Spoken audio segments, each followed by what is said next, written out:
Hi, welcome to the Mathemagic channel. Today we look at this super hard question, which is an add math question. That stands for additional math. You could have this as the last question on your exams.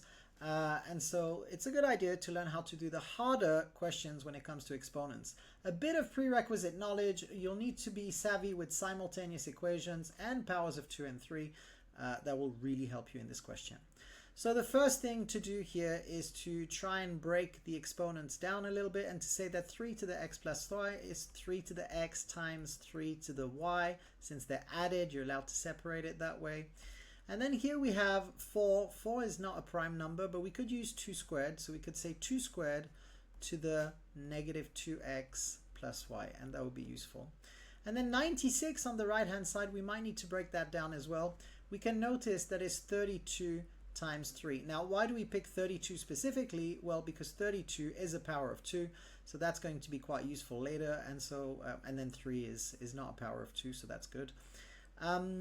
So on the left-hand side, we can continue with our little expansion for the 2 here. So 3 to the x times 3 to the y times, and then here we have 2 to the power negative 4x minus 2y. Oh no, plus 2y here. We're going to go 2 to the power negative 4x plus 2y. So remember, when it's to the power, you multiply the exponents.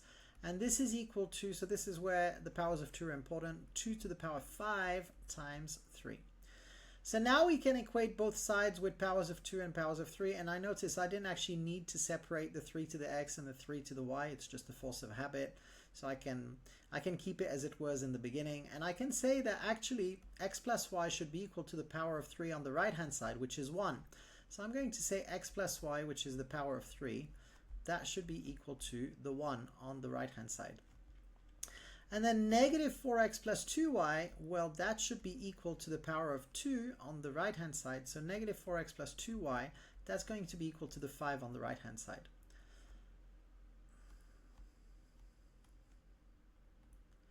Now, when you do simultaneous equations, I'd always encourage you to label your equations and explain what you're doing.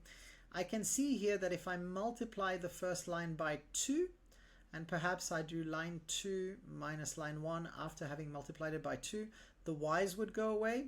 I could also multiply the first line by 4, in which cases the x's would go away if I add the 2 lines together. So maybe just for the sake of simplicity, we can do line 1 times 4, and then we add it to line 2. So if we take the line 1 and we multiply it by 4 and we add it to line 2, then we should get there. So let's go ahead and do that. So line 1 times 4 is going to give you, so doing the left-hand side and the right-hand sides. So 4x plus 4y, so that's the left-hand side of line 1, which we're adding to just line 2 as it is. So plus negative 4x plus 2y, so that's the left-hand sides. And we multiply the top line by 4 on the left and on the right. So the right, instead of being a 1, will become a 4. 4 plus line 2, which is 5. So now you notice that the 4x minus 4x goes away, and we're left with 6y equals 9. And so then y is equal to 9 over 6, which is 3 over 2. So that's quite handy. Now we have to solve for x. And notice that x plus y is 1 from the first equation.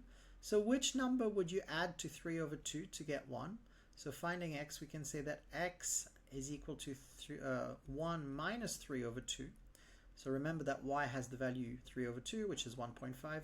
And 1 minus 3 over 2 is 2 over 2 minus 3 over 2, which is negative a half. So then you have the pair of numbers x, y, which is equal to minus a half for the x value, and then 3 over 2 for the y value. And that is how you do this question. Thanks for watching. See you on the next one. Bye-bye.